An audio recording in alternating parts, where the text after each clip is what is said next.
ลุงลุงปู่ปางครับหลวงปู่ปางตอนนั้นที่ว่าบวชเป็นพระได้จักพรรษาครับก่อนสิได้ศึกมาครั้งแรกครับโอ้ยมันได้หลายแล้วโอ้ได้หลายพรรษาแล้วมันก็ปี19เนาะโอ้บวชได้ปี19มาแล้วก็มีเหตุความบุญบายอยู่เป็นปีละปี42เดือนละโอ้ช่วงที่หลวงปู่ทองทิพย์เสียดิครับโอ้หลวงปู่ทองทิพย์เสียก็ศึกมาก่อนดิครับคือศึกก่อนที่เราสิเสีย7ปี42เนาะบางนั้นมหาเหียใจเด้โอ้บ่ตอนได้หลวงปู่ทองทิพย์ยังมีชีวิตอยู่บ่ครับตอนที่หลวงตาปางศึกออกมาบ่เพิ่นเสียไปแล้ว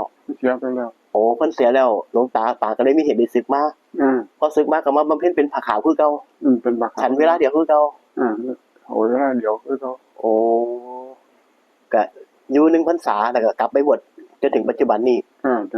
งปัจจุบันแต่ถ้ากล่าวว่าหลวงตาปางนี่บำเพ็ญพรหมจรรย์หรือว่าความบริสุทธิ์แห่งจิตแห่งกายวิญญาณนี่ตั้งแต่ปี19ฮอดปี68นี่ร่วมเกือบ50ปีด้วยครับนี่ถือว่าอยู่ในเพจพรหมจรรย์มานี่บอกต้องหันหลังมันใช้เหตุให้ได้มันเหตุแต่กูเจ็บเป็นดอกกับตัวมือเดียวกันกับใครทั้งนี้ไปอยู่หันโดยกูไปเราอะนะโอ้อยากให้หลวงตาปางกลับไปอยู่วัดศรีดาคือเรากูก็ไปไม่ใช่กูเจ็บปวดด้วยเนาะโอ้เป็ดอยู่ปฏิบัติภัยปฏิบัติมันดีกว่าหลวงปู่ทองทิพย์เคยบอกเหตุล่วงหน้าไว้บ่ครับว่ามันจะเกิดเหตุอย่างบ่ดีขึ้นกับหลวงตาเพิ่นว่าตั้งแต่มันนะมึงไปอยู่ไสมันก็มีกับที่ตะมันน่ะมันบ่จบว่าซั่นโอ้มันบ่จบ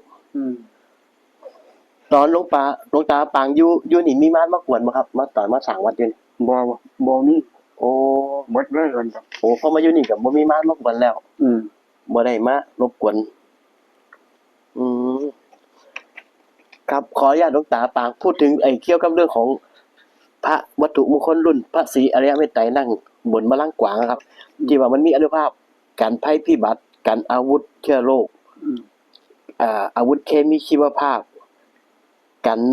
กัมมันตรังสีพวกนิวเคลียร์ต่างๆถือได้ว่าพระองค์นี้ดีนอกก็คือรูปลักษณ์ของความเป็นพระศรีอริยเมตไตรแล้วก็รูปกวางทองที่เป็นมงคลในอดีตชาติหนึ่งของหลวงปู่ทองทิพย์ดีในก็คือพระพุทธคุณมวลสาร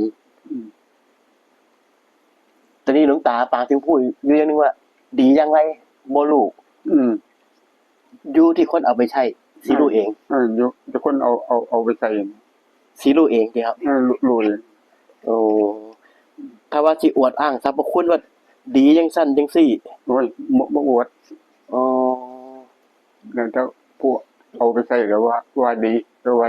ดีไปนำเขาเลยโอ้ครับคือถ้าอยากรู้ว่าดีบ่ดีก็คือต้องเอาไปลองใช้แต่ว่าการสร้างนี่คือสร้างตามตำราหลวงพ่อทองทิพย์นี่ครับตามตำราตำราของหลวงพ่อทองทิพย์หลักๆเพิ่นให้สร้างแบบใดครับคำว่าหลักตามตำราของพ่อทองทิพย์เพิ่นบ่ให้สร้างดอกโอ้ซื่อเลยเพิ่นบ่ให้สร้างมันเพิ่นบ่ให้เฮ็ดครับแต่ว่าเวลาเพิ่นเสียนี่ก็ได้เฮ็ดขึ้นกันนี่มันก็เป็นยังอยู่ดอกเพิ่นบ่ให้เฮ็ดเพิ่นโอ้บ่ให้หลวงตาปางสร้างพระแต่ว่ามันมีรุ่นนึงที่เป็นของหลวงพ่อทองทิพย์ก็คือรุ่นพระศรีคือกันอันนี้คือรุ่นแรกของเพิ่นรุ่นแรกโอ้ตอนหลังนี้หลวงตาปางก็เลยสร้างเป็นรุ่น2แต่ว่ามีความเอกลักษณ์ตรงที่ว่าเป็นรูปกวางทองอยู่ข้างใต้แล้วก็ใช้มวลสารพิเศษเสริมเข้ามาแล้วก็มวลสารจากพระเก่าของพ่อทองทิพย์รุ่นต่างๆศาสตร์ต่างๆมวลสารว่านต่างๆของเพิ่นเข้ามาอีกแล้วก็ผสมด้วยว่านตัวรับพิเศษที่ว่ามันขับพวกคุณไสมนต์ดำออกไปในตัวได้แล้วก็ตะโมมันก็ไปหามวลสารจากครูบาอาจารย์ของมันอีกเป็นร้อยๆอาจารย์มั้งเป็นร้อยๆอย่างนั้นโอ้คือว่ามวลสารองค์นี้ไปตามที่ฟังมานี่ถือว่าสุดอยู่หม้องนี้ล่ะพระวัดดังๆวัดมันก็ไปหามาจนได้เพราะมันไปวัดแต่น้อยบัดนี้ มันก็ไปเข้าหาครูบาอาจารย์มันก็ได้มวลสารจากครูบาอาจารย์มาหลายเติบอยู่ อืม แล้วนี่ประกอบกับหลวงปู่ปลุกเสกด้วยมนต์คาถาโบราณจากครูบาอาจารย์ซึ่งมนต์พระคาถาที่หลวงปู่ปลุกเสกแทบสิบ่มีผู้ใดสวดนะมั้งครับบ่มี โอ้ ผู้ ย ใด บ่มีผู้ใดแบบนี้นี่คือกัน อืม อันนั้นไปอันนั้นเพราะว่าคนใจหงใจหยังก็เจ้าสินั่นสิมนต์เด้อเอาสุดรถจะมนต์กันเด้อ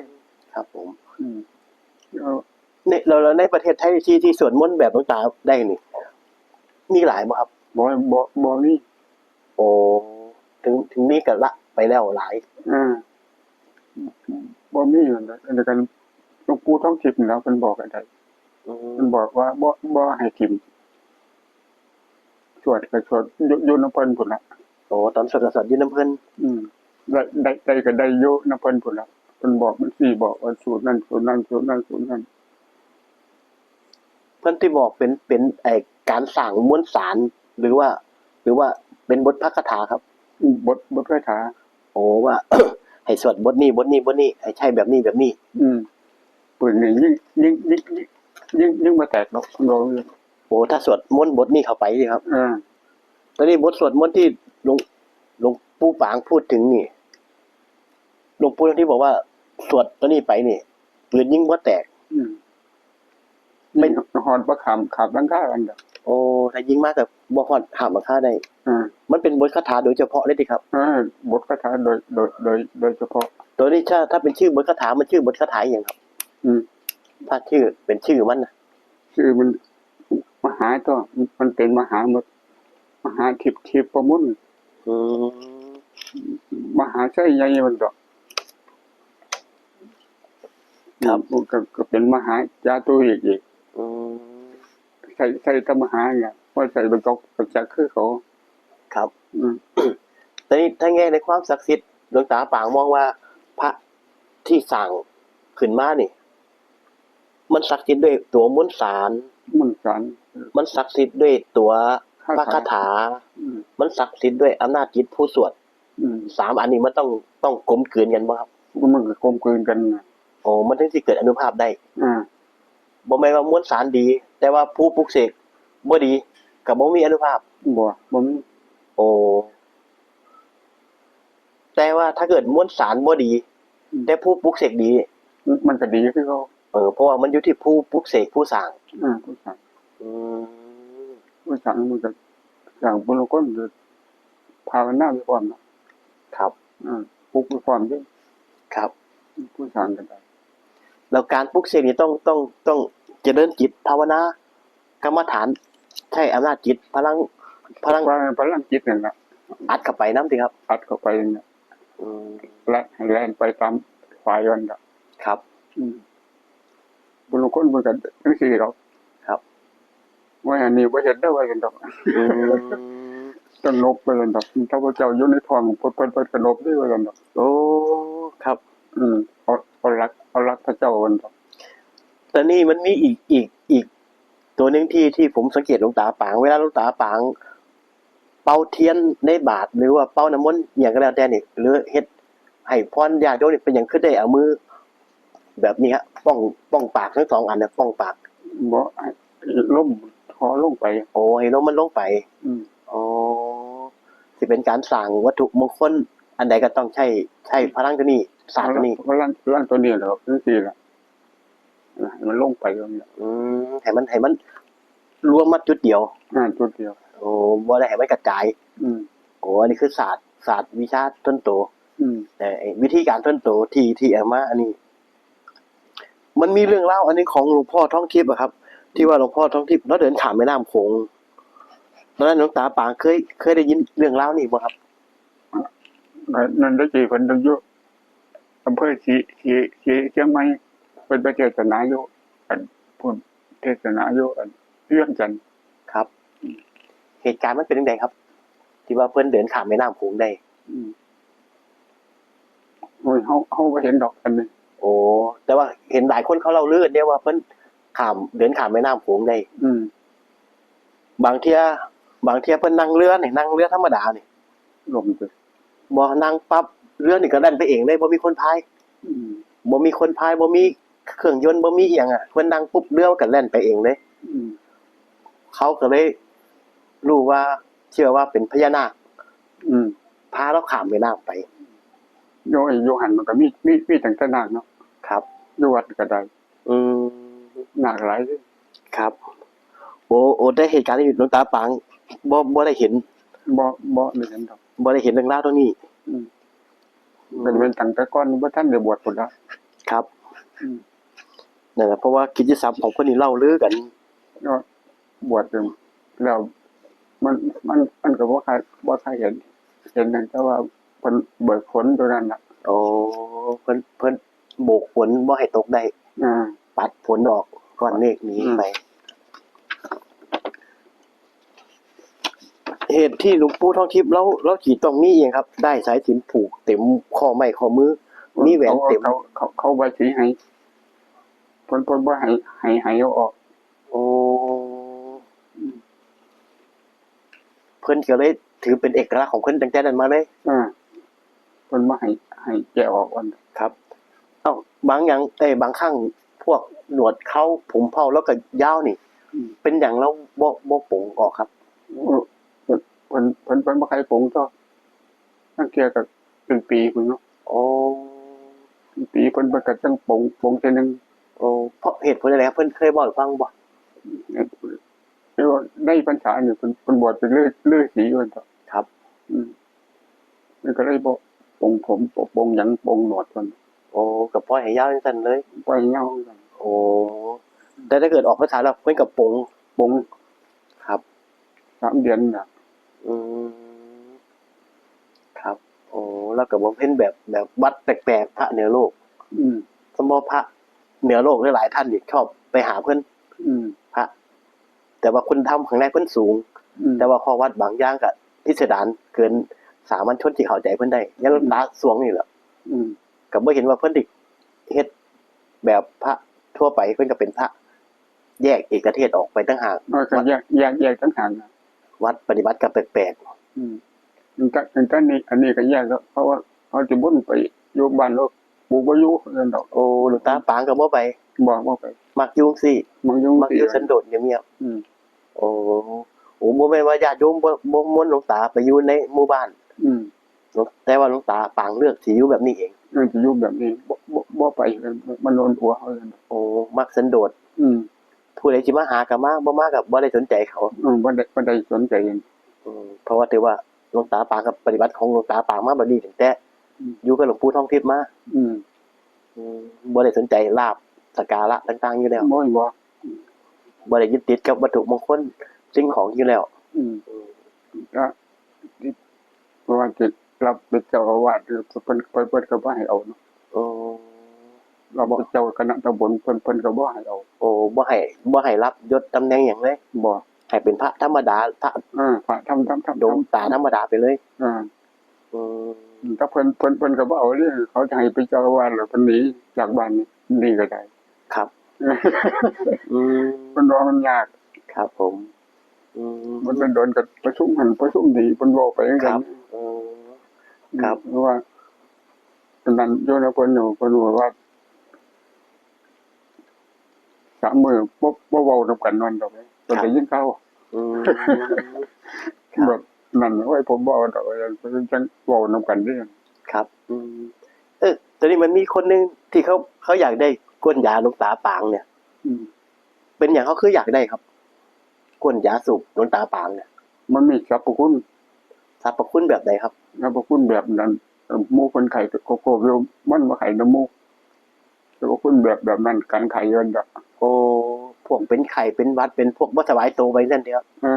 เพิ่นเอาไปเฮ็ดจังได๋ครับเอาไปห้อยเจ โอ้ยเขาจะเอาไปอัดเนี่ย อัดกรอบ อัดกรอบฉันก็ได้เนี่ย โอ้มีหลายคนดิครับมาขอ มีหลายอยู่ มีตลอด มีตลอดเนี่ย เขาคือรู้ว่าได้ก้นยาหลวงตาปางไปแล้ว มันติดดีแบบนั้นแบบนี้เขาเอาไปลองติครับจังได๋ บ่แล้วลองเขาก็ลองมันบ่ไข้บ่หนาวนั่นล่ะ โอ้คือเขาได้ไปแล้วเขาเอาไปห้อยติดตัวมันบ่ไข้บ่หนาวเขาก็เลยเชื่อถือ เชื่อถือ โอ้แสดงว่าก้นยาของหลวงตาปางนี่ สูบยาเสร็จสูบบุหรี่เสร็จปุ๊บก็คือ ทิ้งไว้ในบาทในโถ อืม เสร็จเขาก็สิมาเอาเขาเองเลย เขาบอกเอาเขา ถึงเวลา ถึงเวลา ถือว่าเต็มบ้านเขาเลยสิครับ อืมไปอยู่โคราชบ่เหลือดอก อืม มันต่อกันยางมาโลด โอ้ เบิ่งทนมีบ่มีเอาไปล้างไว้หยัง โอ้งั้นแสดงว่าก้นยาสูบนี่มันดีด้วยเวลาหลวงตาสูบกับสวดคาถาไปน้ำติครับ บ่ล่ะมันได้ส่วน ติเอามันคือสิขังเหรอแต่นั่นเอา ขังเนี่ยว่าเฮาสูบเขาได้สูบเขาเฮาเอาออกไป โอ้สิ่งนี้มันออกมาจากจิตวิญญาณออกมาจากธาตุขันธ์ออกมาจากถ้ำข้างใน อืม โอ้มันก็เลยเป็นพลังงานที่อยู่กับยาสูบไปในตัว อืมไอ้จีมสูบตองกล้วยบัดนี้มันบ่มีผู้ตัดให้ โอ้ถ้าใบตองกล้วยกันสมัยก่อนก็ อืม หลวงพ่อคูณน่ะม้วนโต อืม ๆโอ้บางคนเขาเล่นบูชากันอยู่ม้วนนึงก็หลักหมื่นอยู่เด้ อืม หลวงปู่ศิลาเนี่ยหลักนึงก็เป็นแสนอยู่เด้น่ะยาสูบเราเนี่ย อืม บูชากันนะแต่ว่าหลวงตาปางก็ยังมีคนมาขอยาสูบอยู่ติแต่เนาะ มี เออ ไปอยู่โคราชนี่เขาบ่ให้เหลือหรอก เออ เดี๋ยวบ่ว่า ไปอยู่โคราชโดนบ่ครับหลวงตาปางมาอยู่ 2เดือน โอ้เป็นยังไงได้ไปอยู่โคราชครับ อืม เหตุคือได้ไปอยู่โคราช นี่ออกจากนี้ซื่อๆน่ะ โอ้หนีความวุ่นวาย ควบบุญไว้ก็เลยไปเฮาว่าซั่นดอกไปอยู่คุณมัน โอ้พออยู่นู่นระยะหนึงก็กลับมาพอครบ2เดือนก็กลับมาคือเรา กลับมาคือเก็ อืมครับผม รุ่น ครับ ในองค์น้ำมนต์หลวงตาปางนี่มันสิมีธาตุไกรสิทธิ์อันหนึงอยู่ในองค์น้ำมนต์นะครับอันนี้นก็เอิ้นเด็กอีหยังครับหินอีหยัง เอิ้นเล็กๆไหลนั่นเล็กๆน้ำ อืม เล็กๆอันพวกนาคนะ โอ้เล็กไหลของนาคพญานาค อืม เหตุที่สิได้มาเด็กมันมีความเป็นไปเป็นมาจั่งใดครับ เขาไปถวายเพิ่นก็ได้เอ็ดนี่ก็ได้เก็บมามัน อ๋อครับตอนนี้บางคนมันถ่ายรูปแล้วมันคือยังมีเป็นคล้ายๆเป็นแสงเป็นควันออกมาครับ เป็นแล้วมันเหลี่ยมบ่ยังไง อืม ขนาดเอาเล็กจูดไปใส่เนี่ยมันลั่นใส่กันตอบเลยก็ โอ้มันมีพลังงานดูดตรงนั้น อืม อันนั้นหลวงปู่ทองทิพย์ให้ไปเอาหรือว่ามีคนเอามาถวายหลวงปู่ทองทิพย์ครับ คนเอามาถวายนะ อ๋อ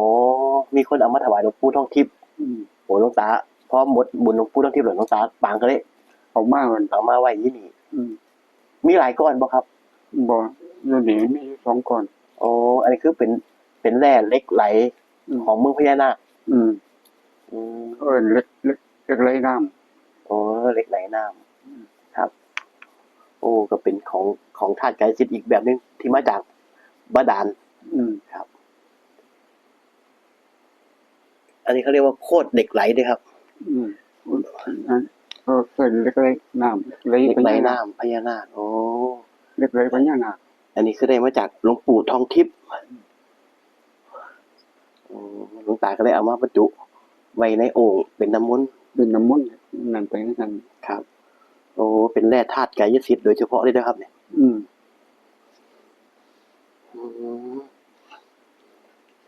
เป็นลูกศิษย์ลูกหาเอามาถวายหลวงปู่ทองทิพย์บ่ครับ ที่ลูกหาน่ะ อืม แล้วเอาขึ้นมนต์ดอกไหลก่อน โอ้ครับ แต่หลวงปู่ทองทิพย์เราบอกบ่ครับว่ามันมีของบางอย่างที่ว่าพวกบางบทรับแร่เอามาให้แล้วมี